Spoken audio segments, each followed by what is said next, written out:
Ensuite, on a la période préménopause. Donc en fait, la période préménopause, ça va faire des cycles un peu particuliers parce qu'on n'a pas les mêmes taux d'hormones dans le corps. Et du coup, on va pas avoir des beaux cycles bien tracés, bien visibles comme on peut avoir quand on a notre taux d'hormones assez classique.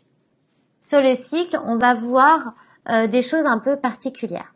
On va avoir une montée qui va être tardive, c'est-à-dire qu'elle va pas apparaître tout de suite après le jour sommet.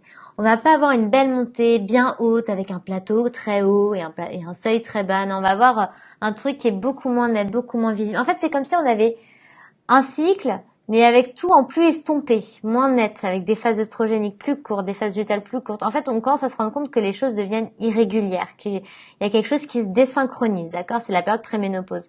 Donc, soit vous êtes une praticienne en symptothermie depuis longtemps, bien avant la préménopause, et vous allez constater qu'il y a eu des changements dans vos cycles. Et du coup, vous allez pouvoir vous-même comprendre que vous êtes en préménopause. Soit vous démarrez dans cette phase-là et du coup c'est quand même mieux de se faire accompagner ou au moins de faire un point avec une conseillère parce que du coup comme c'est des cycles qui sont moins nets, du coup elles peuvent porter plus confusion lors de l'interprétation. C'est des périodes de vie où vraiment c'est quand même mieux d'être accompagné et d'être suivi.